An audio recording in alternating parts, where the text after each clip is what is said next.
또 너희는 많은 환난 가운데서 성령의 기쁨으로 말씀을 받아 우리와 주를 본받은 자가 되었으니.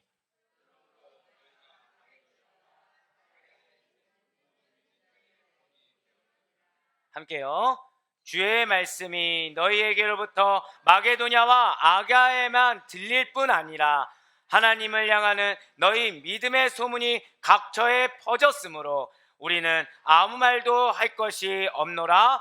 아멘. 할렐루야.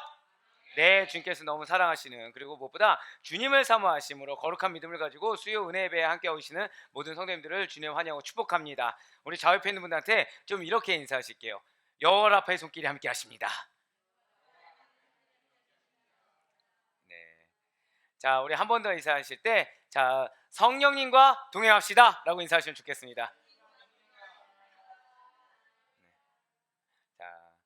자, 한 번만 더, 우리 한 번만 더 인사하실 때 우리 성령으로 걸어갑시다 인사하시면 좋겠습니다. 성령으로 걸어갑시다. 네, 성령으로 가시면 좋겠습니다. 예, 맞습니다. 많이들 이제 힘들어하시고 지치는 이 연말입니다. 이 연말 정도 되면은 많은 분들이 희망도 있지만 상당히 지쳐가곤 한다라는 것이죠. 어떻게 보면 1년 동안 열심히 분주하게 달려왔던 나의 삶을 반추해 보다 보니 지칠 수 있다는 거예요.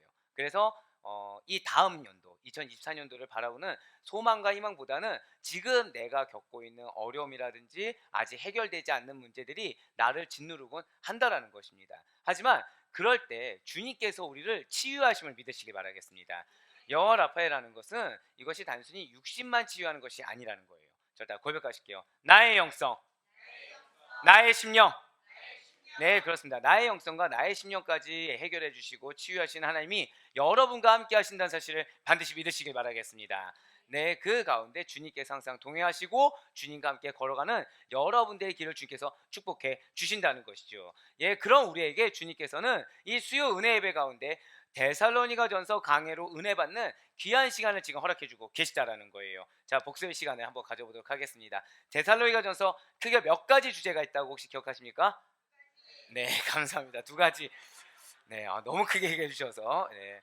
지금 저는 이런 표정도 봤어요. 네, 나 이런 표정. 네. 두 가지 주제가 있다 말씀드렸는데, 자, 무엇입니까? 혹시 기억하고 계십니까? 첫 번째가 무엇이었죠? 네. 제가 아마 여러분들 이제 개척교회는 알고 계실 텐데, 사실 여러분들, 우리 교회는 개척교회입니다. 예, 이거는 의심할 바가 없죠. 우리 교회는 그런데 발전할 것입니다.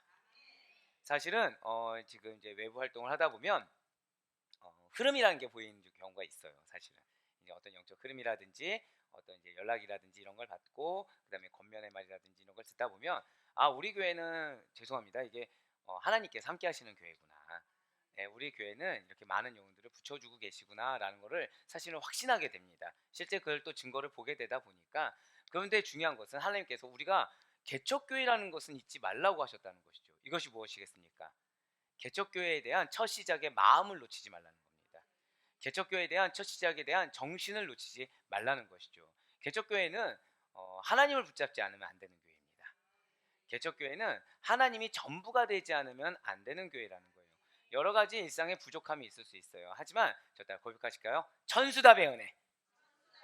천수답의 은혜가 함께하는 교회가 개척교회라는 사실을 잊지 마시길 바래요. 결국 우리 아델포이 교회가 끝까지 개척교회 정신을 놓치지 말라는 것은 하나님께서 끝까지 함께 하시겠다는 은혜의 말씀인 줄 믿으시기 바랍니다. 하나님께서 끝까지 부어주시겠다라는 거예요. 누구에게요? 교회에 부어주는 게 아니에요. 죄송하지만. 자, 고백하실게요. 나에게. 예, 개척교인으로서 함께한 나에게, 그 마음을 잊지 않는 나에게 하나님이 동행하시고 은혜를 부어주신다는 겁니다. 천수답의 은혜를 부어 주신다라는 것이죠. 예, 그것이 바로 개척교회라는 거예요. 그런데 데살로니가 교회가 그 첫 번째 주제가 이 개척교회, 그거에 대한 저 따라 고백하실게요. 기쁨을 잊지 않았다. 네, 맞습니다. 기쁨을 잊지 않았다는 거예요. 개척교회에 대한 기쁨을 놓치지 않았다라는 것이죠. 두 번째가 무엇입니까? 맞아요. 재림을 소망하는 성도의 삶이라는 거예요. 거꾸로 말씀드릴까요? 성도의 삶이라는 것은 반드시 재림을 소망하지 않으면 안 된다는 것입니다. 그러니까 나의 소망이 만약에 재림이 아니라 다른 것이라고 한다면 나는 하나님 앞에서 나는 그리스도인이 아닙니다라고 이야기하는 거랑 동일하다는 것이죠. 그렇지만 내 소망이 재림이다. 근데 정확히 말씀드리면 오늘 새벽에 심판이 무엇이라고 말씀드렸습니까? 기억하시나요? 심판이 죄를 드러내 보이는 거. 심판은 죄를 드러내게 하는 것입니다. 그 가운데 보혈의 공로가 얼마나 중요한지를 말씀을 드렸어요. 그 심판대 앞에서 우리를 사해 줄 수 있는 거, 우리를 모면케 하는 거, 심판에서 우리가 제외되게 하는 거, 이것이 바로 보혈의 공로인 것입니다. 그렇습니다. 재림을 소망한다는 것은 이 심판대 앞에서 우리가 구원받은 백성이라는 확신이 있다는 거예요. 이 심판대 앞에서 내가 그리스도인에 합당하게 살아갔기 때문에, 성도의 삶으로 마땅하게 살아갔기 때문에 예수 그리스도께서 나를 알고 계시고, 나는 심판 이후에 절대 고백하실게요. 나에게는 천국이 있습니다. 네, 그렇습니다. 그거에 대한 확신으로 나아가는 거, 이것이 바로 성도라는 것이죠. 예, 맞습니다. 성도의 삶은 그래서 반드시 재림을 소망해야 돼요. 믿지 않는 자들은 재림을 소망할 수가 없습니다. 그래서 그들은 심판을 알게 모르게 두려워해요. 믿지 않는다고 해도 두려워한다는 것이죠. 그러니까 뭐에 집착하게 됩니까? 현세에 집중한다는 거예요. 현재 나의 위치, 현재 내가 받고 있는 거, 현재 내가 누리는 거, 여기에 보다 더 집중을 하게 되고, 믿는 성도는 서로 그렇지 아니할지언정 하나님이 나를 알아주시사 나의 믿음을 보시고, 그리고 무엇보다 무엇을 아신다고 말씀드렸나요? 선행. 기억하시죠? 선행을 알아주시사. 선행이 뭐라고 말씀드렸나요? 믿음이에요, 믿음. 예수 그리스도 안에 거하는 믿음이에요. 그거를 주님께서 알아주시사 심판에서 나를 모면케 하신다는 거. 더불어서 그런 믿음이 있는 자들의 인내와 헌신은 헛되지 않다는 것이죠. 그것이 모든 것이 다 상급이 된다는 것입니다. 세상에서 선행은 무엇입니까? 물질을 드려야 돼요. 육신을 드려야 돼요. 하지만 우리에게 있어 선행은 딱 하나입니다. 자, 다른 여러분들, 자, 우리 솔직하게, 나는 우리 목사님으로 인해서 참아본 적이 있다. 이러면 영적 대표격으로 전부 다 그러신 거 같잖아요. 자, 그런데 아니라고 믿지만 그럴 수가 있어요. 그러니까 왜 저라고 했을까요?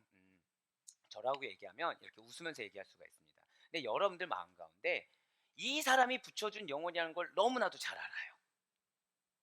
이 사람이, 그러니까 나는 정말로 싫지만 이 환경이 하나님이 나에게 보내준 환경인 걸 너무 잘 알아요. 근데 내 마음에 듭니까, 안 듭니까? 전혀 안 든다는 거예요.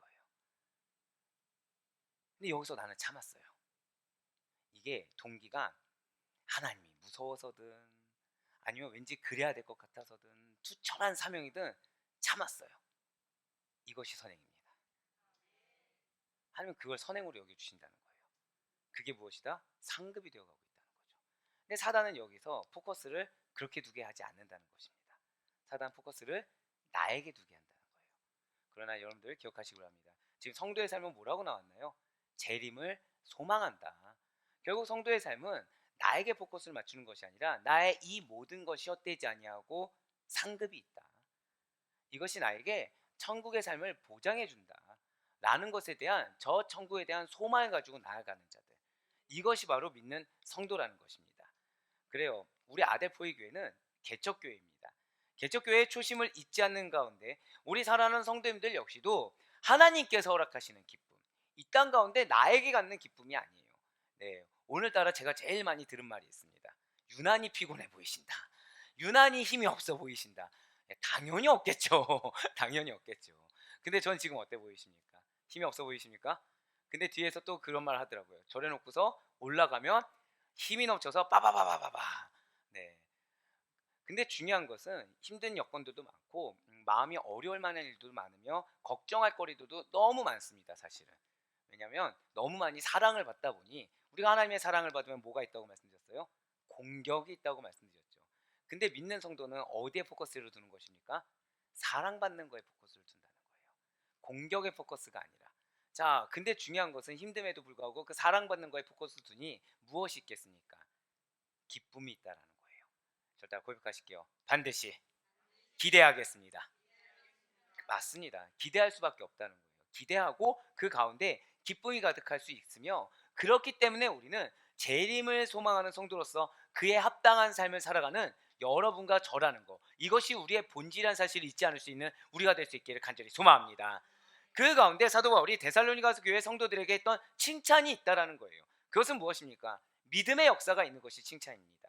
사랑의 수고가 있는 것이 칭찬이에요. 소망의 인내가 있는 교회요 성도라는 것이 칭찬이라는 것이죠. 예, 바로 이것입니다. 우리들은 모두 다 하나님의 칭찬을 받고 싶습니다. 근데 그 하나님의 칭찬의 지금 근거가 무엇입니까? 소망의 인내를 가졌을 때. 그러니까 내가 인내를 할 수 있는 것은 이게 없으면 인내를 할 수 없어요. 소망이 없으면 인내할 수 없습니다. 자, 사랑하는 자녀나 배우자에 대해서 우리가 그래도 배우자나 자녀의 어떤 과정에 대해서 참아줄 때가 있습니다. 언제 참죠? 무언가 기대가 있을 때 참게 된다는 거예요. 무언가 기대가 있을 때. 우리가 믿는 자로서 언제 참을 수가 있는 것입니까? 소망이 있을 때 참을 수가 있다는 거예요. 소망이 있을 때. 그리고 더불어서 사랑의 수고입니다. 사랑하는 여러분들, 저는 여러분들을 위해서 지금 기도하고 있는 과정 가운데 뭐가 있냐면, 전 여러분들의 수고에서 늘 항상 사랑이 배제되지 않기를 바라고 있습니다. 이것이 나의 의가 되어서는 안 돼요. 이것이 내 노력이 되어서는 안 됩니다. 어쩔 수 없는 것이 되어서는 안 돼요. 여러분들이 그리스도를 사랑하는 마음으로 수고하며, 그것이 비단 교회뿐만 아니라 가정에서의 수고 역시도 그리스도를 사랑함으로 수고하며 나아갈 수 있는 여러분과 제가 될 수 있길 간절히 소망합니다. 예, 거기에 믿음의 역사가 있다는 거예요. 우리 사랑하는 성도님들에게는 모두 다 믿음의 역사가 있을 것을 믿으시길 바라겠습니다. 근데 그러기 위해서 필요한 것이 바로 그거예요. 믿어야 된다는 거죠. 믿고 그리스도를 사랑해야 됩니다. 나를 사랑하고 사람을 사랑하는 것이 아니에요. 그리스도를 사랑해야 사람도 사랑할 수 있습니다. 그리스도를 온전히, 그리스도가 내 인생의 전부가 되어줘야, 그러니까 내 포커싱이 온전히 예수 그리스도에 맞춰지지 않으면 영혼을 사랑하기란 요원하다는 것이죠. 그 가운데, 그 영혼이 있는 공동체 가운데서 나의 영역에 대해 내가 인내할 수가 있다는 거예요. 왜요? 그 공동체 가운데 누가 역사하십니까? 그 공동체와 사람을 누가 변화시키십니까? 하나님께서 변화시킬 것을 믿기 때문이라는 거죠. 그런데 그걸 칭찬한다는 거예요. 자, 믿는 자들 인내해야 됩니까? 안 해야 됩니까? 인내해야 되죠. 믿는 자들 소망 가져야 됩니까? 안 가져야 됩니까? 가져야 되죠. 믿는 자들 수고합니까? 안 합니까? 해야 되죠. 믿는 자들 사랑해야 됩니까? 안 해야 됩니까? 해야 돼요. 믿는 자들 믿어야 됩니까? 안 믿어야 됩니까? 믿어야 돼요. 당연한 걸 하는데 칭찬받는다는 거예요. 근데 거꾸로 얘기할까요? 사실 이 땅 가운데 당연한 거를 당연하게 하기가 너무 힘든 시대라는 거예요. 너무 힘들 정도로 사단이 공격을 하고 유혹을 한다는 것이죠. 그래서 하나님께서는 오늘 말씀 가운데 우리들이 누구를 본받아야 되는지, 누구를 따라해야 되는지를 지금 말씀해 주고 계시다는 것입니다. 하나님의 자기 백성을 향한 기쁨, 하나님의 자기 백성을 향한 은혜가 가득한 곳, 은혜 입은 자의 내면에 있는 영적 부요함, 그리고 평안이 가득한 곳, 안전한 보호하심과 힘과 권능이 살아있는 곳이 바로 데살로니가 교회였고 우리 아델포이 교회인 줄 여러분들 믿으시길 바라겠습니다. 그래서 진실로 데살로니가 교회 성도들은 하나님의 사랑하심을 받은 형제들이라는 거예요. 거기에 하나님의 택함 받은 자들이라는 거죠. 한 번 더 저 따라 고백하실게요. 내가 영적 대표격입니다. 영적 대표가 뭐냐면 하나님이 특별히 택하셨다는 거예요. 하나님이 특별히 택하심 받는 거 많은 사람들이 원합니다. 근데 중요한 것은 왜 그런 말이 있죠? 권리는 누리고 싶은데 책임은 다하지 않는다. 네, 제가 회사 생활을 딱 처음 시작했을 때 제가 이제 인턴 사원일 때 저희 팀장이 처음에 얘기한 게 그거였어요. 먹튀가 되어서는 안 된다. 그래서 전 먹튀가 안 되겠습니다 했더니 하는 말이 점점 장급으로 올라가면 올라갈수록 권리가 있다. 근데 자신이 해야 될 책임을 아래로 내리게 된다. 근데 그러면 안 된다. 올라가면 올라가는 대로의 권리가 있고 책임이 있고 밑에서는 밑에서로서의 책임과 또 이 사원으로서 대리로서 주임으로서 누릴 수 있는 권리가 있다라고 말씀해 주신 적이 있습니다. 예, 맞아요. 우리는 근데 믿는 성도로서의 책임이 있다는 거예요. 믿는 성도로서의 특권도 있다는 것이죠. 근데 그 특권은 꼭 무엇을 수반합니까? 하나님의 택하심이라는 게 있다는 거예요. 근데 하나님이 그냥 택하십니까? 아니라는 거죠. 절대 고백하실까요? 나에게 사명이 있습니다. 나에게 사명이 있다는 거예요. 나에게 사명이 있다는 겁니다.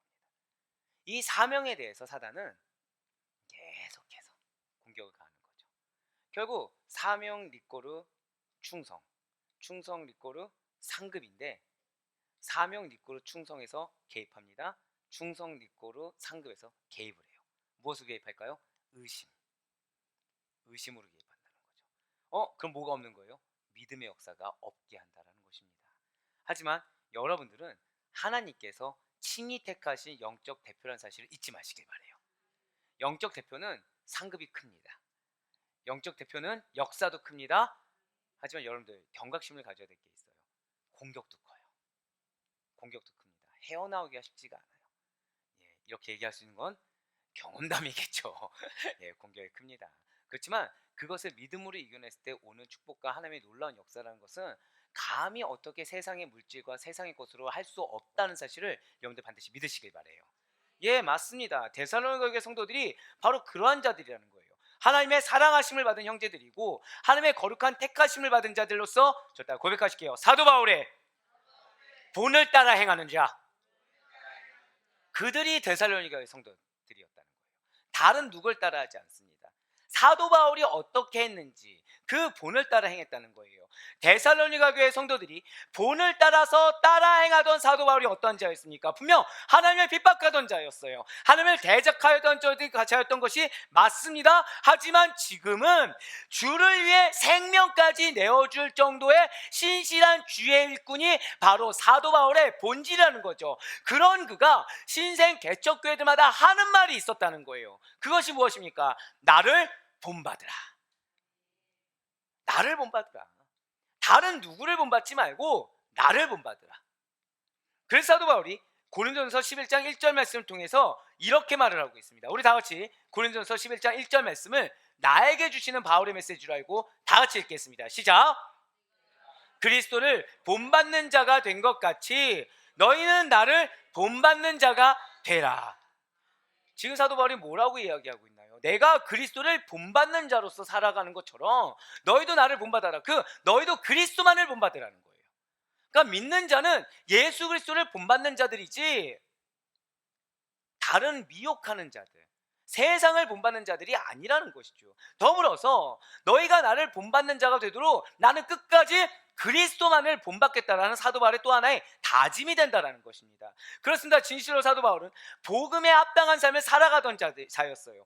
그러했기 때문에 데살로니가 교회 성도들도 바울의 삶을 똑같이 본받아 행했다는 것이죠.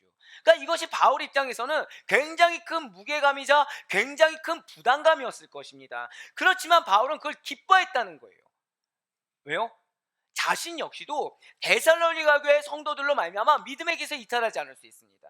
데살로니가 교회 성도들 역시도 어려움이 있어요. 미혹이 있어요. 마음에 수많은 의구심이 들 수 있어요. 하지만 사도 바울이 그렇게 하지 않으니까 그래 끝까지 믿자고 함께 갈 수가 있었던 것입니다. 전 여러분들께 항상 감사하고 있어요. 제가 말씀드렸죠. 여러분들만큼 열심히 있는 성도들을 찾아보기가 과연 쉬울까라는 생각을 하고 있습니다. 근데 그게 저한테는 또 다른 부담이 된다는 거예요. 하지만 그게 궁극적으로 감사가 된다는 것이죠. 왜요? 변치 않게 나아갈 수가 있게 하니까. 근데 이것은 여러분들도 마찬가지인 것입니다. 여러분들에게 있어 저라는 존재는 어쩜 부담스러울 수 있는 존재예요. 하지만 이쪽 라인이 갑자기 크게 네. 예. 이게 급작스러운 긍정의 반응이 나올 줄은 꿈에도 몰랐지만 감사한 거예요. 감사한 거예요. 왜냐하면 그렇기 때문에 아이러니하게도 믿음의 길에서 이탈하지 않을 수 있다는 거예요. 아이러니하게도 이전과는 다른 신앙생활로 우리가 들어갈 수가 있다는 것이죠. 누구처럼요? 지금 사도 바울과 데살로니가 교회 성도들처럼 말입니다. 그러니까 이탈하고 싶어도 이탈을 못하는 거예요. 바울이 그렇게 가고 있거든요. 바울 역시 이탈하고 싶어도 이탈하지 못해요. 데살로니가 교회 성도들이 자기 따라 행하고 있거든요. 예, 오늘 본문 지금 데살로니가 전서 1장 6절 말씀 보시길 바랍니다. 또 너희는 많은 환난 가운데서 성령의 기쁨으로 말씀을 받아 우리와 주를 본받은 자가 되었으니 아멘. 예, 데살로니가 성도들이 바울의 삶을 똑같이 본받아 행했습니다. 거기서 더 나아가 주를 본받아서 순종하며 행했다는 거예요. 그런데 데살로니가 교회 성도들이 평온한 삶이 아니었다는 거죠. 아무 일도 없었던 것이 아니라는 것입니다. 뭐라고 나와 있습니까? 많은 환난. 그냥 하나 두 개 환난이 아니에요. 수많은 환난이라는 거죠. 육신이 힘듭니다. 환경이 받쳐주지 않아요. 핍박받습니다. 멸시받아요. 실제 이 당시의 고대 근동의 데살로니가 지역을 보잖아요. 데살로니가 지역을 보면 유난히 많은 부류가 있습니다. 어떤 부류가 있냐면 그러니까 이 수많은 전쟁이나 이런 것들로 인해서 육신이 불편한 자들이 있는 거예요. 팔이 없습니다. 다리가 없습니다. 그런 자들이 근데 어떻게 하고 있다고요? 예수를 믿는 거예요. 왜 사도 바울이 육체의 가시가 있지 않습니까?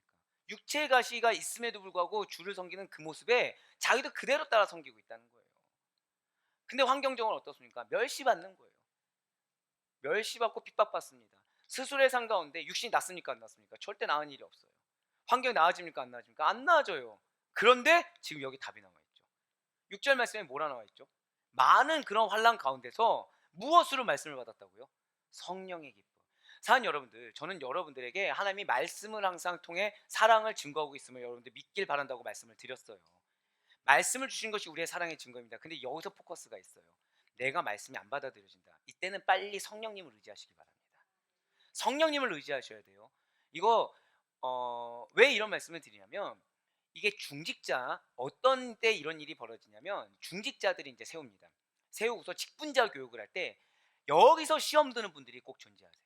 직분자 교육을 시행했을 때. 아직 우리는 직분자 교육을 시행 안 했잖아요.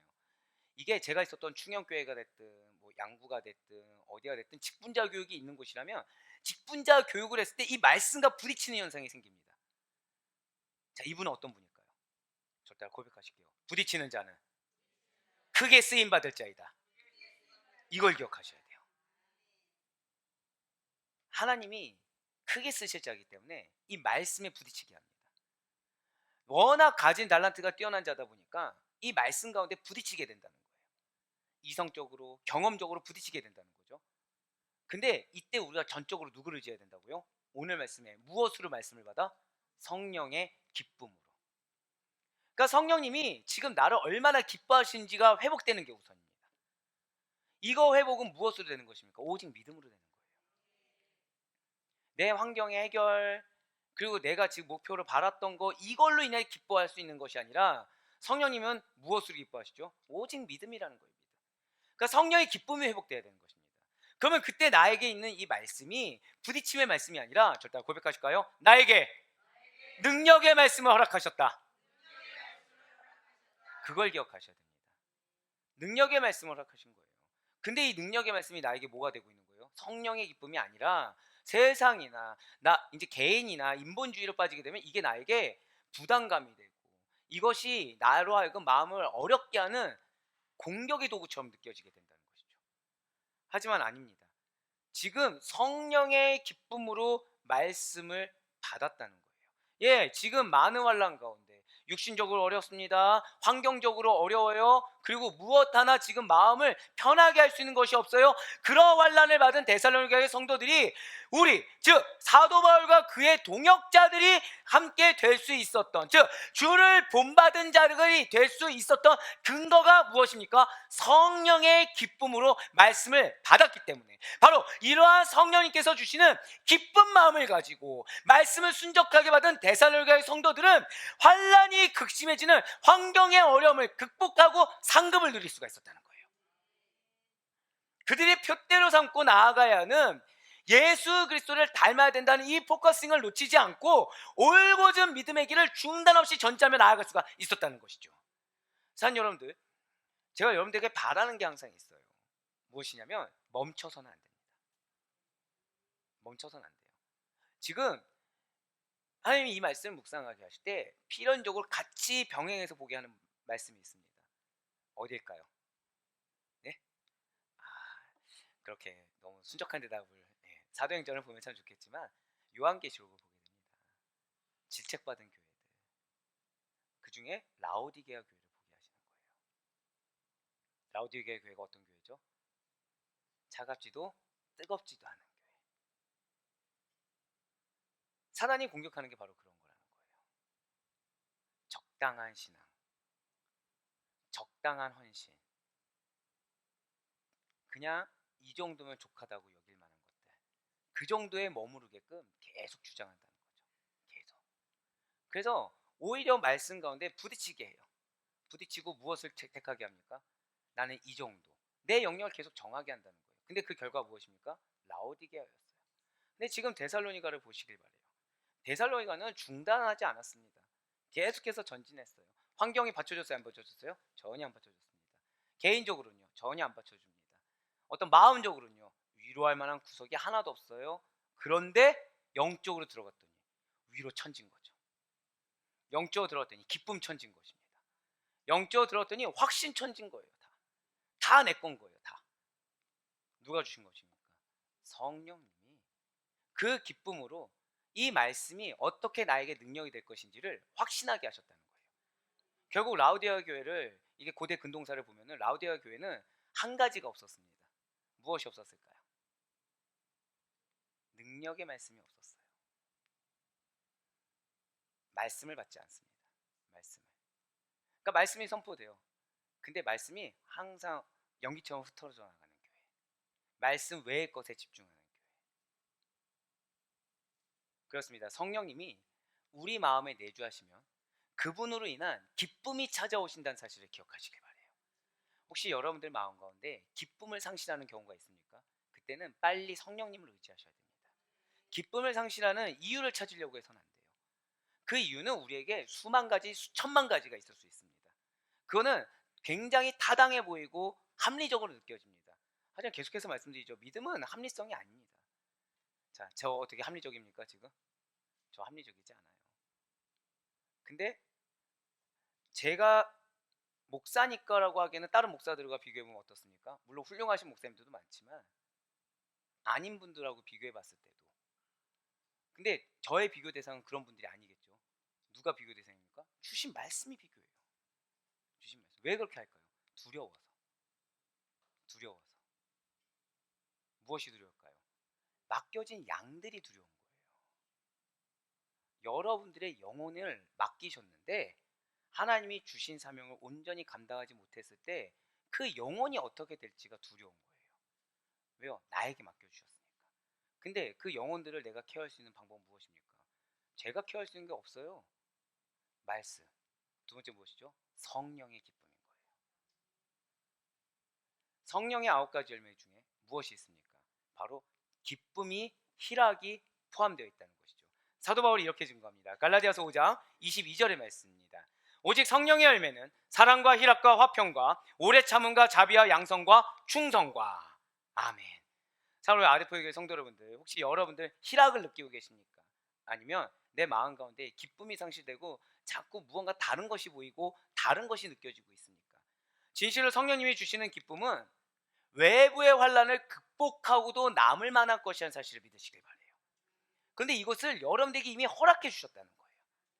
그래서 사단은 그 기쁨을 누리지 못하게 하게끔 우리를 똑똑하게 만듭니다. 우리의 감각을 예민하게 만들어요. 그래서 정작 성령님으로부터는 단절시킵니다. 말씀으로부터는 단절시켜요. 내 감각, 내 감정, 내 마음, 내 생각에는 기민하게 만들어버립니다. 그래서 정작 딱 한 가지를 빼게 한다는 거예요. 말씀을 빼게 한다는 거죠. 그러니까 내가 말씀을 은혜 받았다고 딱 느껴요. 지식으로 은혜 받게 됩니다. 그러니까 말씀이 삶이 안 되는 거예요. 말씀이 삶이. 사도 바울에게는 이러한 성령님이 주시는 기쁨이 그의 사역 현장에 늘 있었다는 거죠. 그랬기 때문에 심지어 감옥에 갇혀 있을 때조차도 기쁨을 잃지 않을 수가 있었다는 것입니다. 사도행전 16장 22절부터 25절 말씀 한번 보시길 바래요. 사도 바울은 이러한 환경임에도 불구하고 기뻐하며 찬송했다는 것입니다. 22절부터 25절까지의 말씀입니다. 무리가 일제히 일어나 고발하니 상관들이 옷을 찢어벗기고 매로 치라 하여 많이 친 후에 옥에 가두고 간수에게 명하여 든든히 지키라 하니 그가 이러한 명령을 받아 그들을 깊은 옥에 가두고 그 발을 착고에 든든히 채웠더니 한밤중에 바울과 실라가 기도하고 하나님을 찬송하며 죄수들이 듣더라. 이 사도 바울이 동역자들을 대하는 걸 보잖아요. 엄청 혹독합니다. 자, 실라가 억울할까요? 억울하지 않을까요? 지금 억울해요. 근데 억울함을 표현합니까? 표현하지 않아요. 신라는 지금 같이 기뻐합니다. 같이 기도해요. 같이 찬송합니다. 분명히 매맞았어요.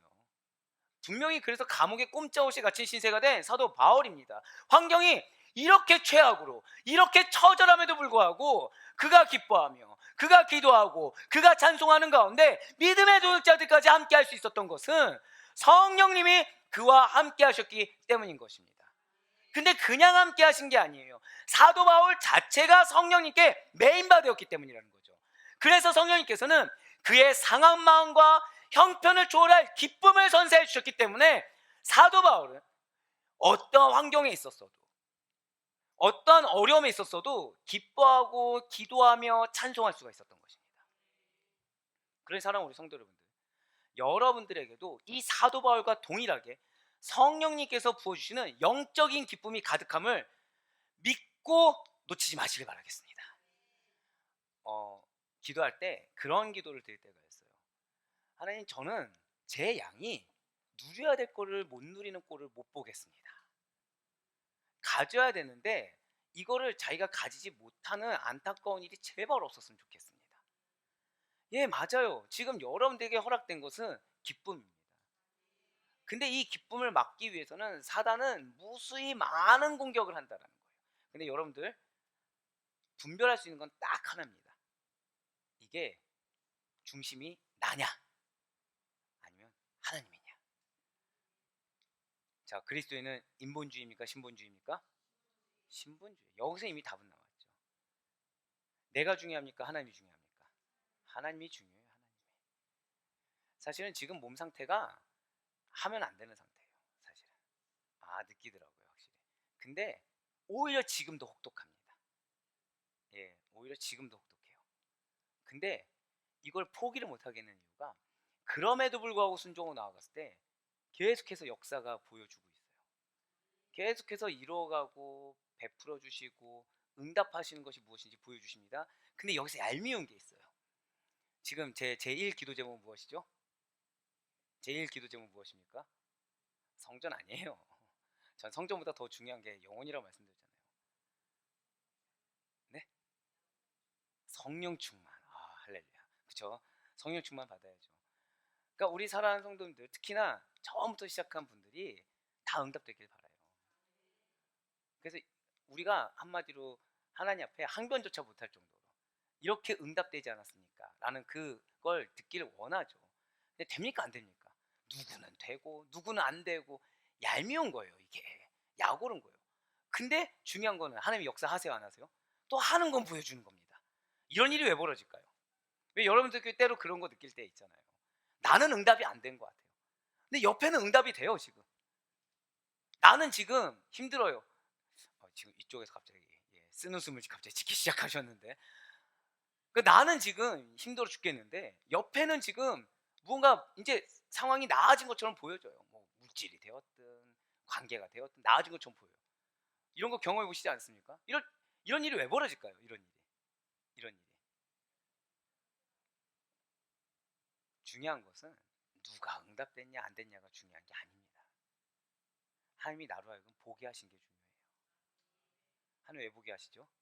기다리라는 거예요. 믿음으로 기다리라는 거예요. 보게 하신 데는 응답하시고자 하는 이유가 있습니다. 이게 제가 나중에 간증을 하겠지만 이번 주에 많은 일이 있었습니다. 이번 주에 많은 일이 있기 전에 제가 왜 2, 3주간 힘들었다고 말씀을 드렸죠. 마음이 어려웠다고. 근데 그럼에도 불구하고 꾸역꾸역 지켰어요. 솔직히 고백을 드리면 꾸역꾸역 지켰습니다. 꾸역꾸역. 안주인님께서 이렇게 제 입술에 착고를 채우셔가지고 불만을 털어놓으려고 할 때마다 말을 탁탁 끊으시고, 네, 뭔가 어려운 말을 하려고 할 때마다 탁탁 끊는 거죠. 입술이 방정맞다고. 네, 네, 딱딱 끊는 거죠. 근데 지금 생각해 너무 고마운 거예요. 왜냐면 그때 말을 했더라면 이 결과가 없었을 거구나라는 영적 확신이 있는 거죠. 그거를 견디고 나니까 내가 지금 얼마나 행복한지를 먼저 보게 하십니다. 내가 얼마나 행복한지. 그러니까 그 전에는 남만 보여요. 나보다 더 나은 환경, 나보다 더 나은 목사님들, 그것만 보입니다. 그리고 저는 뭐가 보여요? 안 좋은 거. 왜 우리 지금 부족한 거 많잖아요. 막 부족한 것만 보이는 거죠. 막. 부족한 것만 보이다 보니까 우리 성도님들 같은 경우에서도 야, 다 감사하지만 이 부분은 좀 이랬으면 좋겠다. 이 부분 이런 게 생기기 시작하는 겁니다. 이제 막. 근데 그럼에도 불구하고 이거 착고를 딱 채우게 하고 계속 초심 지키게 하니까 그 시기가 지나니까 이제 감사가 회복되는 그런 환경을 보여주시는 거죠. 그러더니 이번 주가 되니까 하나 둘씩 응답하게 하시는 겁니다. 근데 사단은 그 순간에도 계속 마음을 튼타는 거죠. 어려움을 튼타는 겁니다. 자, 지금 은혜가 있습니까 없습니까? 은혜가 있는 거죠. 근데도 제 마음은 어려움이 있습니까 없습니까? 있다는 거예요. 그럼 저는 무엇을 봐야 될까요? 은혜입니까? 어려움입니까? 자, 그럼 여러분들은 어떻게 하시겠습니까? 은혜라는 거예요. 너무 축복합니다. 아, 지금 울컥했어요, 지금 사실. 왜냐하면 때때로 그럴 때가 있어요. 하나님이 그러니까 함께하는 게 보일 때가 있습니다. 하나님 옆에서 이렇게 다독거리는 모습을 볼 때가 있어요. 여러분들 정말 하나님이 사랑하심을 믿으시길 바랍니다. 중요한 거는 내 입술이 핑계 입술이냐 아니냐 이거 중요하지 않아요. 여러분들 얼마나 사랑하냐면 제가 한번 고백드린 적이 있죠. 저는 죽어라고 일을 하잖아요. 그러면은 당연히 너 할 거 했다 이거예요. 그러니까 여러분들 봤을 때 저 막 금식하고 밤새고 하면 뭔가 대단해 보이잖아요. 하나님 봤을 때는 당연한 겁니다. 저는 그렇게 부름 받은 거예요, 그냥. 근데 여러분들은 앉아만 있어도 무엇을 여긴다고요? 헌신. 저는 앞에서 막 이렇게 해도 칭찬 한번 받기 힘든데 여러분들은 앉아만 있어도 헌신. 이런 말 한마디 했다고 헌신. 웃었다고 기쁨. 이럴 줄 알았어요. 그러니까 여러분들 이러한 하나님의 마음을 느끼시길 바래요. 오늘 새벽에 뭐라 말씀드렸죠? 궁극적으로 하나님의 마음을 느끼셔야 됩니다. 그것이 무엇이에요? 절대 고백하실게요. 나를 향한 성령의 기쁨. 바로 그거라는 것입니다. 성령의 기쁨이 회복돼야 돼요. 그러니까 성령님을 붙잡으셔야 됩니다. 성령님을 붙잡고서 승부를 보셔야 돼요. 내가 판단하고 내가 결정짓기 전에, 그러니까 감사하다고 했잖아요. 입술에 착골 채운 게. 그러니까 내 입술이 나오기 전에 성령으로 승부 봐야 됩니다. 그러니까 내 입술을 범죄하기 전에 성령으로 승부 봐야 된다는 거예요. 그 가운데 하나님이 감사 기쁨이 회복됐을 때 그때 말씀을 다시 보셔야 됩니다. 누가 그랬습니까? 사도 바울이 그랬다는 거예요. 사도 바울이 그랬고 오늘날 동일하게 여러분들에게 하나님께서 사명을 주시고 동일하게 택하여 주시며 동일하게 영적 대표 삼아 주시사 동일하게 영적인 권세와 능력과 기쁨을 주신 줄 믿으시길 바라겠습니다. 그러한 기쁨을 사모하셔야 된다는 거예요. 왜곡된 감정과 육신의 고통의 소리에 귀를 기울이지 마셔야 됩니다. 여러분은 갈라디아 교회 성도들이 아니라는 거예요. 우리는 데살로니가 교회 성도들입니다. 그들이 왜 유대 율법주의로 넘어갔습니까? 육신의 소리에 귀를 기울였다는 거예요. 감정의 소리에 귀를 기울였다는 것입니다. 현실의 고통에 눈독을 들이기 시작했어요. 하지만 우리는 성령의 음성에 귀를 기울이는 그리스도입니다. 그러한 성령의 뜻에 따라 기쁨이 흘러넘칠 때 어떠한 세상의 핍박이나 영적인 공격에도 흔들리지 않고 그 마음을 지킴으로 믿음의 행군을 성령으로 걸어나아가 반드시 기업을 이룰 수 있다는 사실을 믿으시길 바라겠습니다. 우리들의 그러한 기업의 길, 우리들의 그러한 믿음의 길에는 처음이자 과정, 그 끝 모든 여정 가운데 반드시 예수 그리스도께서 살아계시다는 거예요. 진실로 성도님들의 인생에 있어서 가장 확실하고도 크신 그리고 정확한 멘토가 누구십니까? 예수 그리스도이십니다. 그러니까 그분의 음성이 아니면 다 부정해야 돼요. 예, 제가 여러분들을 봤을 때 교만이 있었더라고요. 이번 그림 때 지금 그걸 깨주고 있는데 무슨 교만이냐면 이분의 장점은 이거야, 이분의 단점이 이것까지 깨십니다. 자, 맞게 봤을까요? 틀리게 봤을까요? 인간적으로는 맞게 봤어요. 저 아시다시피 인사과에 있었습니다. 비웃으셨어 갑자기. 전 나름 사람을 잘 본다고 그래도 자평하는 사람인데 그걸 깨시는 거예요. 제 눈이 정확할까요? 예수님 눈이 정확할까요? 그렇다는 거예요. 그러면서 너희의 직분자를 임동현 네가 세웠냐 내가 세웠냐 그러시는 거예요. 누가 세우셨죠? 하나님이 세우셨어요. 우리 교회 누가 세우셨습니까? 하나님이 세우셨어요. 우리 교회 누구 중심이라고 했나요? 목사 중심입니까? 성도 중심입니까? 성도 중심이에요. 성도 중심. 근데 인간의 눈으로 자꾸 판단하려고 한다는 거예요. 하지만 아닙니다. 멘토는 예수님이십니다. 우리에게 바른 길을 제시할 수 있는 분은 예수 그리스도밖에 없어요. 갈 바를 알지 못하고 나아가는데 그 가운데 겪게 되는 두려움과 걱정을 진짜 내가 왜 그랬지라고 생각할 만큼 일시에 해소시켜 주시는 분이 다른 분이 아니라 예수 그리스도라는 사실을 여러분들도 같이 체감할 수 있길 간절히 소망합니다. 허탈하더라고요. 허탈해요. 내가 왜 고민했지? 나 마음이 왜 어려웠지? 예수 그리스도의 권속들인데. 그러면 대적하는 세력들은, 원수의 세력들은 누구의 권세 아래 있습니까? 예수님의 권세 아래. 기가 막히게 돌아갑니다. 기가 막히게. 책으로 쓸 수 없는 내용이죠. 그렇죠? 이런 거는 사도행전에 들어가면 안 되는 내용이죠. 예, 진실로 예수님께서는 여러분과 저의 연약한 부분을 아십니다. 근데 중요한 게 있어요. 연약한 부분을 아시고요. 저 일단 고백하실게요. 하나님의 단계. 이게 정말 중요하더라고요. 하나님의 단계에 우리를 놓아주시사 그 단계에 걸맞게 힘들 때 손잡아 일으켜 세워주시는 놀라우신 분이 예수님이십니다. 근데 그 단계를 내가 결정하려고 하다 보니까 왜 예수님 내 손 안 잡아주세요? 왜 예수님 지금 응답 안 해주세요? 왜 예수님 지금 내 마음을 이렇게 놔두시는 겁니까? 항변을 하더라는 것이죠. 하지만 아닙니다. 예수님이야말로 우리 성도님들에게서 가장 완벽하고 완전한 모델이 된다는 사실을 잊지 마시길 바라겠습니다. 여기에 우리의 믿음 생활의 본질이 있어요. 여러분과 저는 그리스도인입니다. 믿으십니까? 그리스도인이 무슨 말이죠? 그리스도인이 무엇입니까? 단순히 예수 그리스도를 믿는 자들인가요? 아니에요. 예수 그리스도를 따라가는 자들, 예수 그리스도의 형상을 띄우는 자들, 그러니까 예수님이 걸어가신 길을 그대로 밟아가는 자들이 그리스도인입니다. 자, 예수님의 길을 하면 뭐가 생각나시죠, 여러분들? 십자가, 대본에 십자가 나오죠. 자, 십자가 기쁨입니까? 희락입니까? 즐거움입니까? 막 거기서 사람들이 막 이렇게 존경감 올립니까? 아니에요. 고난이에요. 고난. 골고다 언덕 올라갈 때까지 사람 인정합니까? 인정하지 않습니까? 인정하지 않아요. 아무도 인정하지 않아요. 사람들이 인정하지 않습니다. 홀로 가요. 외로워요. 힘들어요. 근데 나는 힘들어 죽겠는데 옆에서 더한 공격을 가해요. 근데 그 끝에 올라갔을 때 이제 끝났겠지 싶었을 때는 뭐 하죠? 나를 완전히 못 박아요. 우리의 길이 그런 길이라는 거예요. 그러니까 내가 그런 길을 걸어갈 때 사실은 기뻐해야 되는 거죠. 왜요? 나는 그리스도인에 합당하게 살아가는 것이니까. 합당하게 살아간다는 건 그 끝에 뭐가 있는 거예요?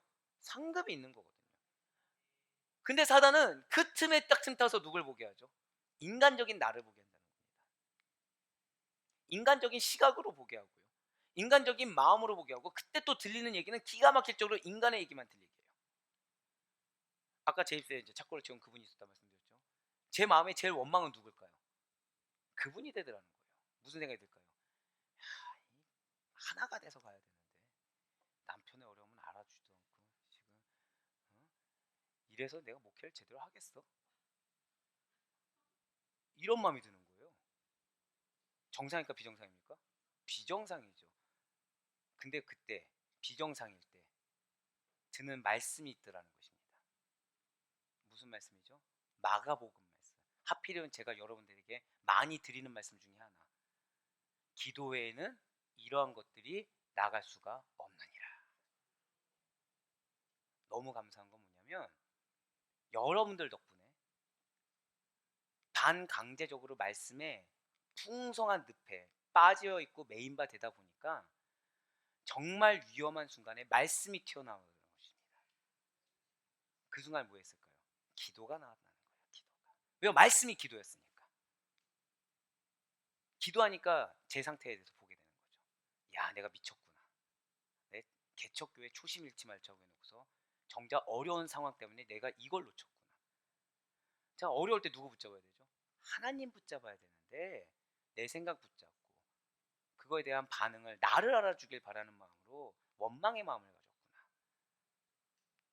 근데 그렇게 기도하고 나니까 마음이 어떻습니까? 내가 왜 그랬지? 말씀 붙잡고 기도하니까 평강하더라는 거예요. 아, 하나님이 주신 말씀이 틀리지가 않구나. 어려울 때 툭 치었을 때 튀어나올 수 있는 말씀, 이것이 능력이구나. 아, 그러고 나니까 성령의 기쁨이 회복되고 내가 봤을 때 어려웠던 환경들이 사실은 기회라는 거, 내가 봤을 때 어려운 영혼들이 사실은 하나님의 능력과 그분이 가장 큰 일꾼 될 거라는 거, 그거에 대한 확신을 갖게 하시더라는 것이죠. 사랑하는 여러분들, 성도는 바로 그러한 거예요. 주 예수 그리스도를 본받은 자들입니다. 예수님이 걸어가신 길을 따라가는 자들이에요. 예수님처럼 말씀으로 극복한 그 말씀을 선포하는 자들이 그리스도입니다. 성도가 이러한 성도로서의 정체성을 잃지 않고 다른 누군가에게 좋은 본이 되어야 되는 것이죠. 이게 성도의 사명이라는 거예요. 즉 성도는 우리가 살아가면서 내가 의지하던, 내가 의식을 하던 의식을 하지 못했던 필연적으로 나를 통해 그리스도의 향기가 드러나야 됩니다. 내 이름이 드러나서 되는 것이 아니에요. 다른 누군가 나를 보고 예수님이 보여야 되는 거예요. 근데 사단은 어떻게 인간이 그럴 수가 있냐라고 계속 현혹하지만 사실 그것은 정답이 아닙니다. 그리스도인이라고 부름받게 하신 것 자체가 이미 그런 사명이 우리에게 있다는 것이죠. 그렇기 때문에 우리는 다른 누군가에게 항상 좋은 본이 되어야 된다는 거예요. 그렇게 본이 될 수 있는 길은 얼마나 주 예수 그리스도를 인생의 본으로 삼고 주 예수 그리스도만을 닮아가기를 힘쓰고 있느냐, 여기에 달려있다는 것이죠. 그래서 우리 가운데 이 데살로니가의 성도들처럼 환난이 닥쳤다, 이게 우리에게 기회가 된다는 거예요. 어려움이 닥쳤다, 이것이 우리에게 특권이 된다는 거죠. 왜요? 그 순간이 나로 하여금 그리스도인임을 증거할 수 있는 시간이기 때문에. 어제 놀라운 간증을 들었어요. 어떤 분이 몸이 굉장히 아파가지고 우리 성도님이시죠. 몸이 굉장히 아파서 병원을 갔는데 거기서 오진을 한 겁니다. 기분이 나쁠까 안 나쁠까요? 기분이 나쁘죠. 근데 오진한 걸 발견하고서 이분은 기뻐했어요. 그러니까 오진했는데 약을 먹어도 낫지 않는 거예요. 계속 아픈 겁니다. 근데 그 병원을 다시 가려는데 그 병원이 문을 닫은 거예요. 다른 병원을 간 거죠. 근데 다른 병원에서 난 결과는 말도 안 되는 결과인 거예요. 그 병원에서 오히려 나음을 얻었습니다. 그 순간 이분이 갑자기 영적인 기쁨이, 영적인 깨달음이 있었다는 거예요. 야, 이 전문가한테 진리에 대해서 명확하게 깨닫는 게 정말 중요하구나. 이게 비록 육신이었지만 영적으로는 더 오히려 이게 마음이 어렵더라도 부딪히더라도 바른 해결책, 바른 해답을 얻는 것이 정말 중요하구나. 와, 저는 그분이 너무 놀라운 거예요, 사실은. 왜냐면 저였으면 어땠을까요? 아니, 그 병원은 지금 오진을 해가지고 막 이렇게 화가 났을 텐데 그분은 오진해서 화가 난 게 아니라 오히려 기뻐하셨어요. 그러면서 교회를 못 나갈 줄 알았는데 나가서 기쁘다. 그래서 언제 보겠습니다, 이 얘기 하시는데, 야, 저에게 부담이 될까 안 될까요? 부담이 되는 거죠. 왜요? 그분의 신앙이 그러면 저는 그분보다 더한 신앙으로 그러니까 리드해야 될 사명이 있는 거거든요. 이것이 뭐예요? 바울과 데살로니가의 성도의 관계였다는 것입니다. 저는 그분이 영적 대표격으로 여러분들의 신앙의 판을 대표하고 있다고 저는 믿고 있습니다. 뻔뻔들해라. 같이 원망할 거였으면서. 네, 맞습니다. 얼마나 그리스도인들은 주님만을 인생의 본으로 삼느냐. 그래서 우리의 상황을 주님의 눈으로, 주님의 마음으로 영적으로 분별하느냐. 그 가운데 주님께서 예비하신 그 영적인 기쁨을 누릴 수 있느냐. 할렐루야. 여기에 우리의 사명이 달려있다는 것입니다. 만약에 사도 바울과 그의 동역자들이 예수님이 아니라 세상과 더 닮아있다고 한다면 데살로니가 교회 성도들은 굳이 바울과 그의 동역자를 따를 이유가 없다는 거예요. 하지만 바울과 그의 동역자들이 예수님만을 닮아가고 있다고 한다면 데살로니가 교회 성도들은 반드시 must, 그 바울과 동역자들을 따라야만 했다는 것이죠. 맞습니다. 본으로 삼고 나아갈 이유는 딱 하나예요. 얼마나 예수 그리스도만을 본으로 삼고 따르고 있느냐 아니냐, 여기에 기준이 되어 있다는 거죠. 사도 바울은 데살로니가 교회 성도들에게 이상적인 모델을 선보일 수가 있었습니다. 그것은 오직 예수 그리스도를 따라서 오직 예수 그리스도만을 드러내는 삶을 살았기 때문에, 그래서 사도 바울이 이상적인 모델이 될 수가 있었다는 거예요. 우리 교회는 부흥하게 될 것입니다. 그건 다른 데 있잖아요. 여러분과 제가 예수 그리스도를 따르는 모습만 보여주면 되는 것입니다. 그런 모습을 보인다고 한다면 지금 벌써 우리는 보고 계시지 않습니까? 우리 전도합니까? 전도 안 해요. 근데 오신 분이 바뀌어요.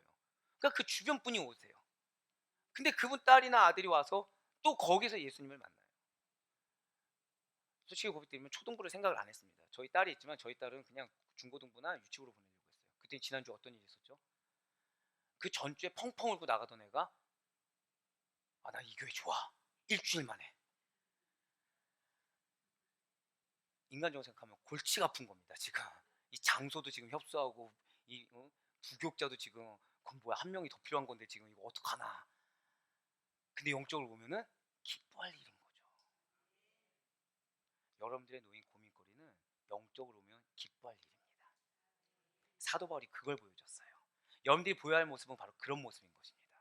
인간적인 눈으로 슬퍼하고 어려워하는 것이 아니라 영적인 눈으로 기뻐하는 거, 예수 그리스도처럼.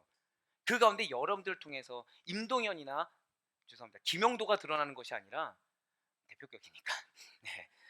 왜 하필 또 우리 장로님이야 그러지 마시고 네. 알았습니다. 예, 장동이 드러나는 게 아니라 네, 드러나는 게 아니라 그리스도가 드러나는 거. 네, 그리스도가 드러나는 거. 제가 우리 장로님들이 참 무서운 게 뭔지 아십니까? 이 얘기를 해도 메시지에 딱 들어가 계세요. 웃지 않으십니다. 네, 웃지 않으시고 메시지에 심각하게. 한 분이 그러시면 한 분 성향이 그런가 보다 했는데 장로님들이 동일하게 네, 본질을 잊지 않겠습니다. 네, 맞습니다. 우리는 예수님만을 드러내야 돼요. 내 이름이 드러나는 게 아니라 예수님만을 드러내고 예수님만을 나타내는 삶을 살아야 된다는 것이죠. 이게 우리가 선택사항이 아니라 당연하다는 것입니다. 우리의 환경은 그 예수님을 드러내라고 주신 환경이고, 하나님이 때로 사단의 공격을 허용하신 이유는 그런데도 불구하고 이겨내는 모습을 통해서 예수님의 승리를 절대 고백하실까요? 나로 말미암아. 맞습니다. 여러분들로 말미암아 증명하라고 주시는 하나님의 은혜의 기회인 줄 믿으시길 바라겠습니다. 마찬가지로 데살로니가 교회 성도들이 오직 예수님만을 표대 삼아 복음에 합당한 삶을 살아간다고 한다면, 바울과 동일하게, 여러분들과 저와 동일하게 그들은 또 다른 누군가의 선한 본이 되는 위치에 놓일 수가 있다는 거예요. 바로 오늘 본문 데살로니가전서 1장 7절의 말씀이 그러합니다. 그러므로 너희가 마게도냐와 아가야에 있는 모든 믿는 자의 본이 되었느니라. 그렇습니다. 데살로니가 교회 성도들이 보여준 신앙의 본보기, 삶의 본보기라는 것은 마게도냐와 아가야의 믿는 성도들에게 좋은 믿음의 본이요 모범이 되었습니다. 자, 그런데 여기서 여러분들이 깨달아야 될 게 있어요. 뭐냐면 7절에 마게도냐와 아가야 지방은 오늘날 발칸반도라고 해서 헬라 전 지역을 가리키는, 그 밑에 써놓으시면 좋을 것 같아요, 관용적인 표현입니다. 그러니까 진짜 말 그대로 서울과 부산 이렇게 얘기한 게 아니에요. 예, 그러니까 마게도냐 지역, 아가야 지역, 이렇게 지역 두 지역 얘기한 게 아닙니다. 관용적인 표현이라는 거죠. 그러니까 마게도냐가 뭐냐면요, 데살로니가를 중심으로 해서 북쪽 지역을 가리킵니다. 북쪽 지역을 통칭해요. 아가야는 고린도를 중심으로 해서 남쪽 지역을 통칭합니다. 그러니까 이 마게도냐 지역에 뭐가 있냐면 사도 바울이 전도하여 개척한 빌립보 교회가 있고요, 데살로니가 교회가 있고요, 베레아 교회 등을 포함하고 있습니다. 아가야 지역에는 고린도, 아덴, 겐그레아 지역 등이 포함되고 있다는 거예요. 그러니까 지금 무엇입니까? 북쪽과 헬라 전 지역의 본이 됐다는 거예요.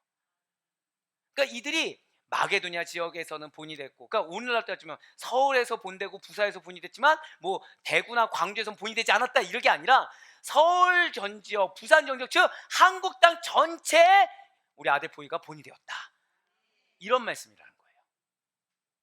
그러니까 이러한 모든 지역에 있는 믿는 자들이 데살로니가 교회 성도들을 모범의 대상으로 알고 그들을 따르게 힘써 행했다라는 것이죠. 사실 우리 아델포이 교회 성도 여러분들, 진실로 우리의 정체성 오늘 하나님께서 말씀해 주셨어요. 우리의 정체성은 다른 게 아닙니다. 절대 고백하실게요. 주를 본받는 자. 한 번 더 고백하실게요. 성령의 기쁨으로 살아가는 자. 이걸 잊지 마세요. 그 사단의 공격은 뭐냐? 여러분들에게 있는 성령의 기쁨을 뺏어가는 겁니다. 계속 어려움, 불평, 불만, 부정적인 거, 염려, 걱정, 근심, 이걸로 성령을 근심케 합니다. 두 번째는 주를 본받는 것이 아니라 누굴 본받게 해요? 점점 사람을 본받게 합니다. 뭐 세상도 아니에요. 사람을 본받게 합니다. 누군가의 본으로 삼기 위해 바로 저와 여러분을 모범이 되는 샘플이자 표본으로 만들어 주시고자 하시는 우리 하나님의 이 사랑의 마음을 깨달을 수 있는 여러분과 제가 되길 바라요. 예, 제가 제일 인간적으로 가슴 아픈 건 그거예요. 우리가 지금 어떤 시기를 겪고 있다고 말씀드렸죠? 분갈이 시기라고 아예 제가 대놓고 말씀을 드렸습니다. 마음이 어려워요. 쉽지 않아요. 저조차도 제가 왜 먼저 앞에서 말씀을 드릴까요? 여러분들 홀로 겪는 게 아니라는 거를 말씀드리기 위해서, 아마 저 이전에 있었던 같이 함께 하셨던 분들 다 아실 거예요. 제가 어지간해서 앞에 나와서 제 얘기 잘 안 합니다. 근데 왜 제 얘기를 할까요? 저의 연약함을 왜 얘기할까요? 이유 딱 하나입니다. 여러분들만 겪는 고통이 아니라는 거예요. 여러분들만 겪는 시험이 아니라는 것입니다. 우리 아델포이는 하나입니다. 믿으십니까? 같이 겪고 있다는 거예요. 같이. 영적 대표격인 자들이 다 같이 겪고 있다는 것입니다.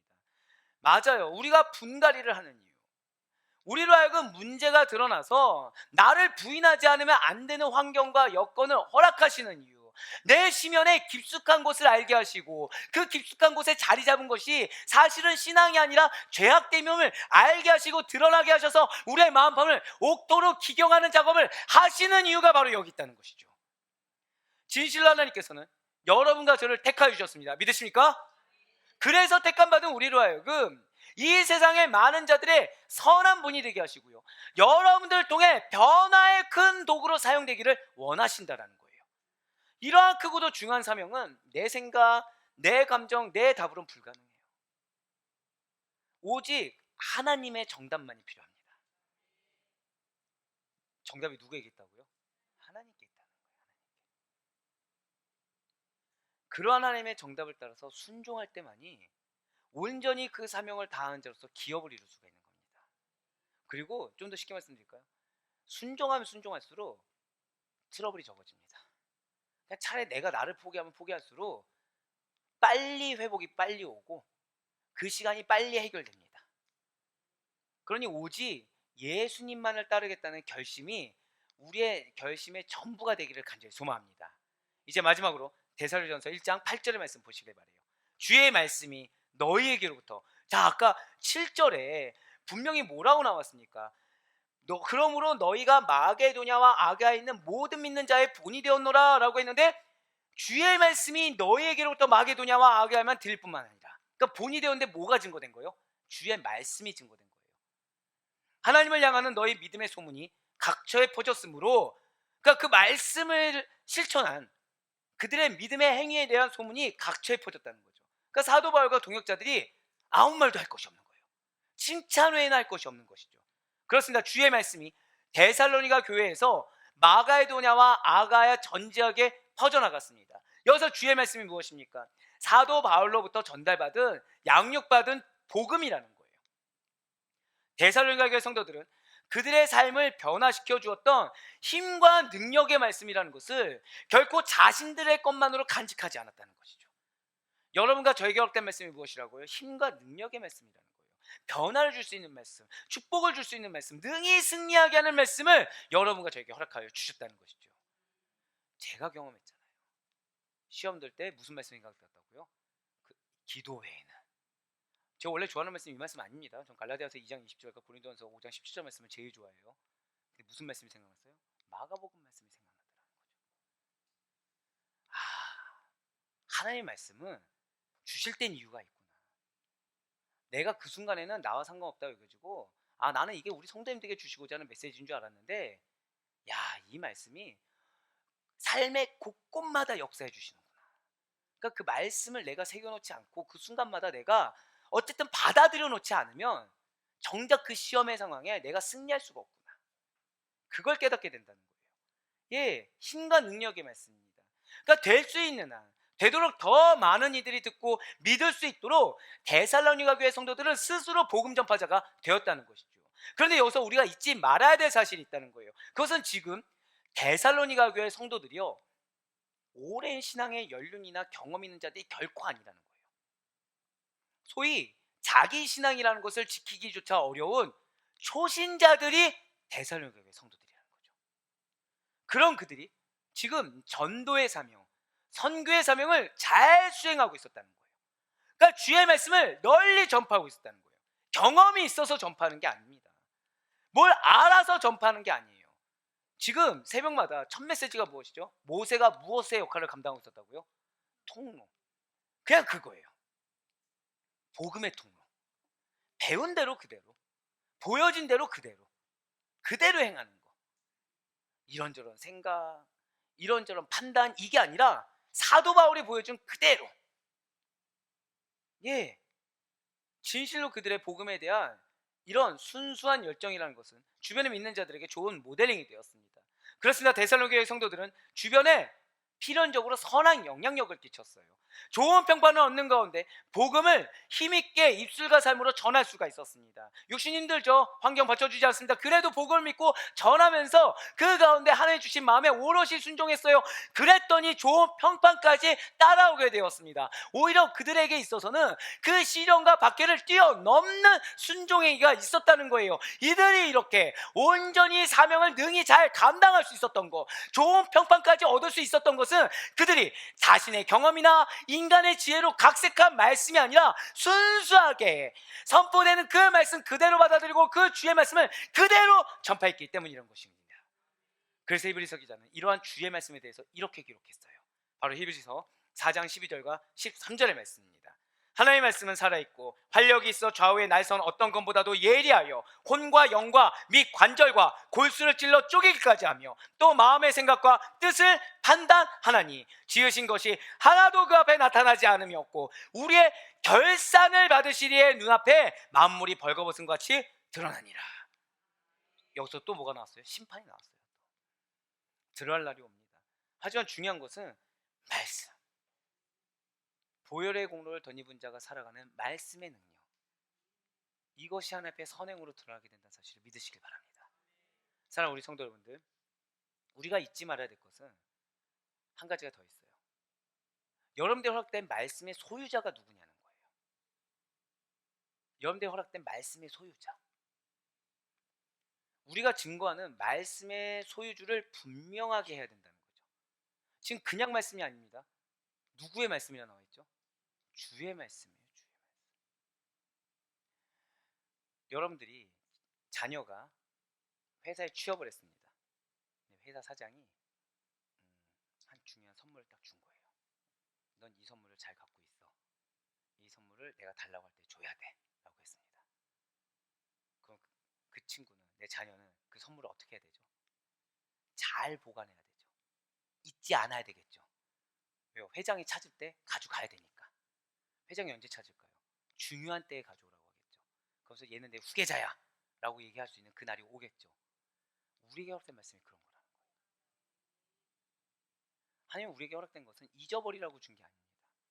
모른 척하라고 준 게 아니에요.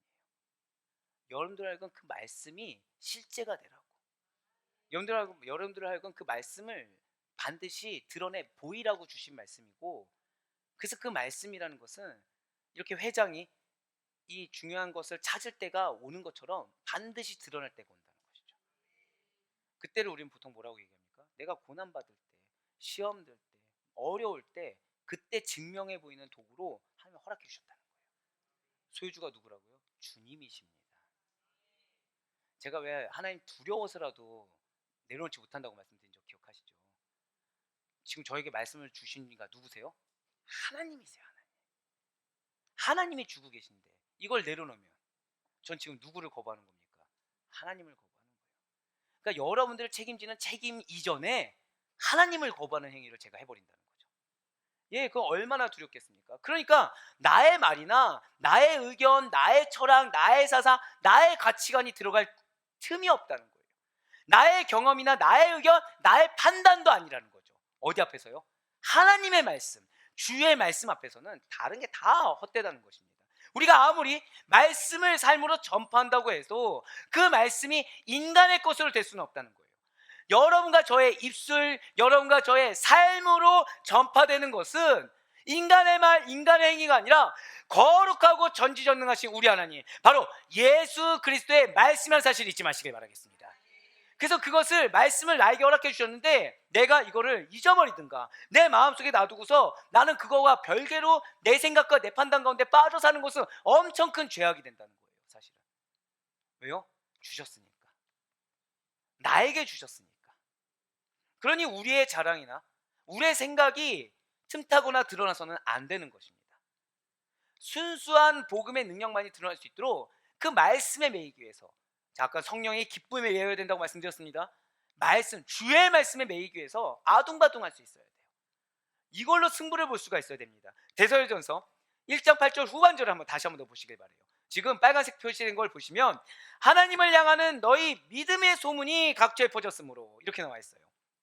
이 말씀은 사도 바울이 데살로니가 교회의 신앙의 부흥을 전달하기도 전에 데살로니가 교회 성도들의 하나님을 향한 믿음이 인근 지역으로 계속 퍼져나간 사실을 말해주고 있습니다. 그렇습니다. 데살로니가 교회 성도들이 우상과의 관계를 완전히 끊고 하나님을 섬기며 그리스도를 인내심을 가지고 기다린 믿음의 모습들이 입에서 입으로 주변 지역에 널리 퍼졌다는 거예요. 주변 사람들에게 믿음의 본이 되고 있다는 것이죠. 과연 여러분과 저는 어떻습니까? 우리들은 어떤 소문의 주인공이 되고 있고, 아니 정확히는 또 어떻게 하나님의 소문의 주인공이 어떻게 되고 싶으십니까? 바로 없는 말이 천리를 간다고 하듯이 소문의 위력이란 가공할 만합니다. 사실은 여러 가지 안 좋은 얘기도 드리지만 그에 반해서 요 근래 들은 것은 좋은 얘기를 너무 많이 듣고 있어요. 우리 아데포의 교회에 대해서 부러워하는 분의 얘기도 듣습니다. 그리고 궁금해하는 분들의 얘기도 듣습니다. 어떻게 하길래? 이유가 무엇일까요? 여러분들의 말씀에 대한 태도가 순종하기 때문이라는 사실을 믿으시길 바래요. 하나님은 하나님 열정을 놓치지 않았기 때문이라는 사실 잊지 마시길 바랍니다. 예, 우리 아데포의 교회 성도님들이 좋은 믿음, 성장한 믿음, 굳건한 믿음을 가졌다라는 소문의 원상지가 될 수 있길 간절히 소망합니다. 진실로 주를 본받는 자들의 소문은 세상 사람들로 하여금 하나님께로 나아가도록 만드는 원동력이 되는 소문이에요. 그러니까 여러분들이 주를 닮아가면 닮아갈수록, 여러분들이 진짜로 예수 그리스도의 말씀을 증거하는 자로 살아가면 살아갈수록 오히려 세상에 속한 자들이 하나님께로 나아가는 좋은 원동력이 된다는 거죠. 그 소문이 저다 고백하실게요. 나의 소문입니다. 이 믿음의 고백이 나의 삶이 되길 간절히 정말로 소망합니다. 그 가운데 디도스 기자는 다른 성도들에게 본이 되는 삶이 얼마나 중요한지를 이렇게 선포하고 있어요. 디도서 2장 8절과 9절의 말씀입니다. 책망할 것이 없는 바른 말을 하게 하라. 이는 대적하는 자로 하여금 부끄러워 우리를 악하다 할 것이 없게 하려 함이라. 종들은 자기 상전들에게 범사에 순종하여 기쁘게 하고 거슬러 말하지 말며. 아멘. 이 말씀이 오늘 우리에게 주시는 도전이자 은혜란 사실을 믿으시길 바래요. 언제나 우리 입술에 바른 말이 무엇입니까? 복음의 말만 나오길 바랍니다. 대적하는 자가 있어요. 지금 디도서 말씀 한번 보여주세요. 다시 2장 8절 보시면 대적하는 자들이 있습니다. 여러분들의 마음을 어렵게 하는 자들이 있어요. 근데 그들이 어떻게 돼요? 부끄러워서 하게 하는 거예요. 그들이 부끄럽게 되는 거예요. 그래서 우리로 하여금 악하다 할 것이 없게 만듭니다. 근데 우리는 어떤 존재라고요? 9절 말씀 보시면 우린 종입니다. 우리의 상전 누구십니까? 하나님이세요. 범사에 순종해서 하나님을 기쁘게 하고 하나님을 거슬러 말하지 말아야 된다는 것이죠. 이 말씀이 하나님이 우리에게 주시는 도전이라는 사실을 믿으시길 바라요. 진실로 하나님께서는 여러분들로 하여금 많은 영혼들을 변화시키실 것입니다. 여러분들로 하여금 예수 그리스도를 정말 참되게 믿는 자의 모습이 어떤 것인지를 증명해 보이실 거예요. 그렇기 때문에 오늘 이 디도서 말씀을 잊지 마시길 바라겠습니다. 그래야 바라옵기는 우리의 입술에 그리스도의 향기만이 가득할 수 있길 바랍니다. 우리의 마음에 예수 그리스도의 마음만을 품으시고 그 가운데 성령의 기쁨으로 가득 찬 상태에서 나에게 주신 말씀이 능력으로 화하는 것을 경험하시길 바라요. 데살로니가 교회 성도들의 믿음이 나의 믿음이 되는 가운데 오직 주님만을 본받는 자답게 복음에 합당한 삶으로 사람이 아니라 나 자신이 아니라 주님께 칭찬받을 수 있는 우리 모든 아데포의 성도님 될 수 있기를 간절히 소망합니다. 그래야 우리 모든 성도님들의 삶이 믿음으로 인하여 성령의 기쁨으로 인하여 아름답고 충만한 결실과 그에 따른 선한 영향으로 허다한 영혼들이 충성된 제자로 변화되는 놀라운 은혜가 임할 수 있기를 주님의 이름으로 간절히 축원합니다.